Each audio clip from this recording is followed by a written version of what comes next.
ایک بات غور کرنے کی یہ ہے کہ اللہ تبارک و تعالی نے ہم کو جو رمضان کا مہینہ عطا فرمایا، اس کے بعد اگر اب غور کیا جائے تو اس سال جس قدر تیزی سے رمضان گزرا ہے، اس سے پہلے تیزی سے رمضان کبھی نہیں گزرا ہے۔ اس چیز کا احساس ہر مرد و عورت کو ہے کہ اس سال جس قدر تیزی سے رمضان گزرا ہے، اس سے پہلے کبھی نہیں گزرا ہے۔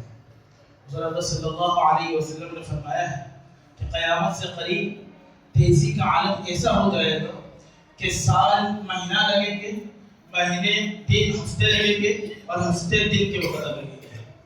اور یہ قیامت کے قریب ہونے کی علامتوں میں سے کہ وقت گزر جائے گا، لمبا وقت گزرے گا، لیکن انسان کو اس وقت کے گزرنے کا احساس تک نہیں ہوگا۔ یہ قیامت کی نشانی میں سے جس طریقے سے رمضان بہت تیزی سے گزر گیا اور اللہ تبارک و تعالی نے ہم کو عید کی شکل میں ایک خوشی کا دن عطا فرمایا، ایسے ہی میرے بھائی دوستو بزرگوں، اللہ تبارک و تعالی ہمارے لیے ایک پیغام رکھتے ہیں اس چیز میں، اور وہ پیغام یہ ہے کہ اگر ہم لوگ اپنی زندگی کو، اپنے دن کو، اپنے اوقات کو صحیح طریقے سے رمضان کے اندر صحیح طریقے سے گزارنے کی کوشش کریں گے تو جس طریقے سے رمضان تیز گزر گیا اور عید کے دن خوشی کا دن آ گیا، اسی طریقے سے ہم دن بہ دن ہماری موت سے قریب جا رہے ہیں۔ ہماری زندگی گزرتی جا رہی ہے اور ہم موت سے قریب تر ہوتے جا رہے ہیں۔ موت سے قریب تر ہونے کی وجہ سے ہم کو ہر دن کا ہر نیا سورج ہم کو یہ پیغام دیتا ہے کہ آپ اپنی زندگی کے اوقات کو، آپ اپنی زندگی کے معمولات کو اس طریقے سے گزارنے کی کوشش کریں جس طریقے سے آپ نے رمضان گزارا۔ اگر آپ نے رمضان جس طریقے سے گزارا ویسا اپنی زندگی کو گزاریں گے تو جس طریقے سے عید آپ کو خوشی کے دن اس طریقے سے میسر ہوا ہے، اسی طریقے سے آپ کو آپ کی موت بھی خوشی سے میسر ہوگی۔ یہ اللہ تبارک و تعالی نے ہم کو اس عید کا یہ پیغام دیا۔ میرے بھائی دوستو بزرگوں، عید کیا چیز ہے؟ عید کو ذرا سمجھیں۔ پرانے سارے زمانے کے اندر پرانی جتنی قومیں آئی، ان قوموں کو بھی عید میسر تھی۔ حضرت صلی اللہ علیہ وسلم جب مکہ مکرمہ سے ہجرت کر کے مدینہ منورہ تشریف لے گئے تو مدینہ منورہ جانے کے بعد حضرت صلی اللہ علیہ وسلم نے دیکھا کہ یہ لوگ 2 دن عید مناتے ہیں، تو حضرت صلی اللہ علیہ وسلم نے فرمایا ما هذان اليومان، یہ 2 دن کیا ہے؟ تو انہوں نے کہا کہ یہ عید ہے ہمارے اور ہمارے باپ داداؤں کی۔ کہا تم لوگ کیا کرتے ہو اس میں؟ کہا کہ ہم لوگ اس میں خوشیاں مناتے ہیں۔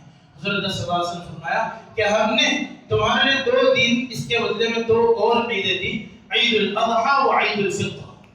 ایک عید الفطر دیا اور ایک عید الاضحیٰ دی، اور یہ 2 دن کیا کرنا ہے؟ ان 2 دن کے اندر جو گزرے ہوئے ایام ہیں، ان گزرے ہوئے ایام کی وجہ سے جو آپ نے گزرے ہوئے ایام میں کیا ہے اس کی خوشی منانا ہے۔ تو ہم کو اس لیے یہ 2 دن عطا ہوئے کہ گزشتہ دنوں کے اندر رمضان کا مقدس مہینہ گزرا، اس مقدس مہینے کے اندر عید الفطر جو نام رکھا گیا، اس نام رکھنے کے مقصد یہ ہے کہ روزہ کھولنے کی عید، روزہ کھولنے کی خوشی۔ اسی وجہ سے عید کے 2 دنوں کے اندر روزہ رکھنا جائز نہیں ہے، حرام ہے۔ اگر کوئی عید کے 2 دنوں کے اندر روزہ رکھتا ہے تو اس کو گناہ ملے گا، تو یہ 2 دن کے اندر روزہ نہیں رکھتا ہے۔ میرے بھائی دوستو بزرگوں، یہ جو 2 دن ہم کو میسر ہو رہے ہیں، یہ دن میسر جو ہوا وہ اس وجہ سے کہ مکمل 30 دن مسلمانوں نے اللہ تبارک و تعالیٰ کی رضا کی خاطر، اللہ تبارک و تعالیٰ کی خوشنودی کی خاطر، اللہ تبارک و تعالیٰ کو منانے کی خاطر اپنی جائز چیزیں، کھانا پینا اور بیوی کے پاس جانا، یہ ہماری جائز چیزیں تھی، ان جائز چیزوں کو چھوڑ دیا صرف اللہ کو راضی کرنے کے لیے۔ بند کمرے کے اندر اکیلے ہیں، تنہا ہے، کوئی نہیں دیکھ رہا ہے اور کسی کی گزرنے کا وجود نہیں ہے، کسی کا کوئی تعامل نہیں ہو سکتا ہے، اس کے باوجود بھی ایک بندہ اللہ کی خاطر، ایک بندی اللہ تبارک و تعالیٰ کی خاطر نہ کھانا کھا رہا ہے، نہ پانی پی رہا ہے، نہ اپنے بیوی کے قریب آ رہا ہے۔ کون دیکھنے والا ہے؟ پھر بھی بندہ اور بندے کا یہ حال ہے۔ کیوں یہ حال ہوا؟ یہ حال اس لیے کہ اللہ کو راضی کرنے کے لیے جب 30 دن اللہ تبارک و تعالیٰ کو راضی کرنے کے لیے انسان نے یہ قربانی دی، تو اللہ تبارک و تعالیٰ نے 30 دن کے بعد اور ابھی 31واں دن جو دیا وہ یہ عید الفطر کے نام سے دیا کہ اب سب کچھ پر اب جو آپ نے قربانیاں دی وہ قربانیاں ختم، اب آپ کو کھانا ہے، اس دن روزہ نہیں رکھنا ہے، اس دن باقاعدہ اللہ تبارک و تعالی حضور صلی اللہ علیہ وسلم کے جو مسنون اعمال ہیں، اور جو مسنون اعمال میں کیا ہے؟ مسجد سے نکلو تو گھر سے نکلو اور عید کے لیے مسجد میں آؤ، نماز کے لیے مسجد میں آؤ تو کچھ کھا کر آؤ، یہ مسنون اعمال ہے۔ اصل کے بعد تعلیم ہوئی اس میں یہ بات آئی تھے وہ جانتے ہیں کہ عید کے دن مسجد میں آنے سے پہلے کچھ کھا لینا چاہیے، یہ مسنون عمل ہے۔ تو ہم کو یہ عمل کرنے کا، ہم کو یہ سکھایا حضرت صلی اللہ علیہ وسلم کی زندگی کے اندر، آپ کو یہ چیز میسر ہوئی کہ آپ یہ کیجئے۔ کیوں کیجئے؟ کیوں کرنا ہے؟ اس لیے اللہ تبارک و تعالیٰ نے ہم کو یہ عید دے کر بتلایا کہ آپ کا ایک معبود ہے، آپ کا ایک اللہ ہے، اس اللہ کی مان کر چلنا ہے۔ یہ دن جو خوشی کا آپ کو میسر ہوا، اگر آپ غم کے دن میں ہیں تو ان غم کے دن کے اندر آپ اللہ تبارک و تعالیٰ کو راضی کرنے والے کام کرتے ہیں، تو آپ کو اس خوشی کے دن کے اندر بھی اللہ تبارک و تعالیٰ کو راضی کرنے والے کام کرنا ہے۔ صبح سویرا ہوتے ہی سب سے پہلے عام دنوں کے اندر جو 2 رکعت نہیں پڑھتے ہیں وہ 2 رکعت پڑھنے کا حکم نصیب ہوا۔ کیوں عطا ہوا؟ یہ 2 رکعت پڑھنے کا حکم اس لیے عطا ہوا کہ آپ کی خوشی کا جو دن ہے، اس خوشی کے دن میں آپ کا فرض یہ ہے کہ سب سے پہلے آپ اپنے معبود حقیقی کو پہچانیں، سب سے پہلے آپ اس اللہ کو یاد کریں جو اللہ آپ کو کھلاتا ہے، جو اللہ آپ کو پلاتا ہے، جس اللہ کے لیے آپ نے 30 دن کے اندر روزے رکھے اور 30 راتوں کے اندر تراویح پڑھی۔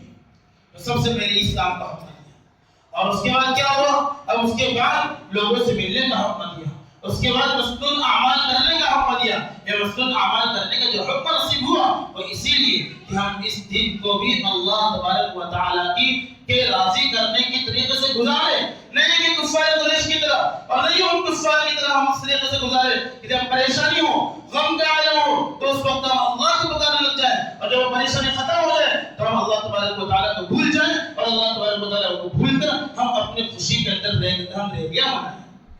میرے بھائی دوستو بزرگوں، ہم کو یہ عید اللہ تبارک و تعالیٰ کو راضی کرنے کے لیے نصیب ہوئی ہے۔ اب کیا ہوتا ہے؟ ہمارے خلاف سازش، مسلمانوں کے خلاف سازشیں بننے والے بھی کم نہیں، خود بننے والے ہیں۔ ان خلاف سازش چلنے والوں کے اندر سب سے بڑی سازش جو عید کے دن میسر ہوتی ہے وہ یہ ہوتی ہے کہ ہر عید کے دن ایک نئی فلم ریلیز ہوتی ہے، اور جب یہ نئی فلم ریلیز ہوتی ہے اور کیا ہوتا ہے؟ عید کی نماز سے فارغ ہوئے اور ہمارا نوجوان مرد، ہماری نوجوان لڑکی، اور بالکل برسر عام بغیر کسی قباحت کے اور بغیر کسی رکاوٹ کے برسر عام فلم ٹاکیز کے اندر کوئی فلم ریلیز ہو رہی ہے اس کو دیکھنے کے لیے چلے جاتے ہیں۔ ہر سال یہ معاملہ ہر سال ہوتا ہے۔ آج بھی چھوٹے میاں بڑے میاں کے نام سے فلم ریلیز ہو رہی ہے، اور وہ کیوں ہو رہی ہے؟ تاکہ 30 دن کے اندر شیطان قید تھا، اس 30 دن کے اندر ایک مسلمانوں نے اپنے اعمال کو جو بنایا، اور اس اعمال کی وجہ سے یہ اللہ تبارک و تعالیٰ کے قریب ہونے کا ایک مقام ہو گیا، اور اس قریب ہونے کی وجہ سے ان مسلمانوں کی دعائیں قبول ہونے لگی، اور مسلمانوں کی دعائیں قبول جب ہو جائیں گی تو ان کافروں کو پریشانی ہوگی، ان شیاطین کو پریشانی ہوگی۔ اس پریشانی کا ایک بہت اچھا حل مسلمانوں کے سامنے، ایک اچھا حل جو پیش کیا وہ یہ کہ آپ ایک فلم دیکھیں۔ ہماری خوشی منانے کا طریقہ یہ نہیں ہے، ہماری خوشی منانے کا طریقہ یہ نہیں ہے۔ ابو عبیدہ بن جراح رضی اللہ تعالی عنہ غالباً فرماتے ہیں کہ حضور صلی اللہ علیہ وسلم نے فرمایا کہ قیامت کے قریب ایسا زمانہ آئے گا، ایسا وقت آئے گا کہ اس وقت لوگوں کو زمین میں دھسا دیا جائے گا، چاہے مرد ہو چاہے عورت ہو، ان کو زمین میں دھسا دیا جائے گا۔ لوگوں نے پوچھا، صحابہ نے پوچھا ایسا کیوں ہوگا؟ تو فرمایا کہ ایسا اس وقت ہوگا، ایسا اس لیے ہوگا کہ اس وقت شراب کو حرام حلال سمجھا جائے گا، اور گانے والیوں کو اچھی عزت دی جائے گی، اور لوگوں کے سامنے برہنہ ہونے کو، اور لوگوں کے سامنے برہنہ ہونے والوں کو اور برہنہ ہونے والیوں کو، یعنی ننگے ہونے والوں کو اور ننگے ہونے والیوں کو عزت کے نام سے دیکھا جائے۔ اب غور کیجیے، آج کے زمانے میں ہم جس دور سے گزر رہے ہیں اس دور کے اندر کیا یہ چیزیں عام نہیں ہوگی؟ اگر یہ چیزیں عام ہو چکی ہیں جیسا کہ میری اور آپ کی آنکھیں دیکھ رہی ہے، تو آپ اس بات کا یقین کریں کہ حضور صلی اللہ علیہ وسلم کی اس قدر سخت وعید کہیں مجھے اور آپ کو نہ دھمکے، اس قدر سخت ہوا ہے. عورتوں کا حال، لڑکیوں کا حال کیا ہو جاتا ہے؟ بے پردہ برسر عام جو گھومنے لگتی ہے. حضرت اللہ تبارک و تعالیٰ قرآن کریم فرمایا ہے کہ ان کو پردے کے ساتھ رہنا ہے. اس پردے کا اہتمام کرنا ان کے لیے ضروری ہے. اس لیے میرے بھائی دوستوں بزرگوں، یہ جو ہمارے خلاف سازش کری جاتی ہے، اس سازش کا توڑ ہی یہ ہے کہ ہم اس سازش کو ختم کریں. اور اس سازش کو ختم کرنے کی شکل کیا ہوگی؟ اس سازش کو ختم کرنے کی شکل یہ ہو کہ ایک اچھا جملہ کسی نے عالم ابن تیمیہ رحمۃ اللہ علیہ نے لکھا ہے کہ ہم اس بات کو طے کر لیں کہ چاہے کچھ بھی ہو جائے، ہم کسی اور کی نفس کی نہیں مانیں گے، شیطان کی نہیں مانیں گے. کچھ بھی ہو جائے ہم تو اللہ رسول کی مانیں گے، چاہے اس کے لیے ہم کو اپنی جان دینی پڑے، لیکن ہم مانیں گے تو اللہ اور اس کے رسول کی. اس کے خلاف ہمارے سامنے بڑی بڑی چیزیں بھی آ جائیں گی اور بڑی بڑی لالچیں دی جائے گی، لیکن ہم اس بات کو قبول نہیں کریں گے. انشاءاللہ. اللہ تبارک و تعالیٰ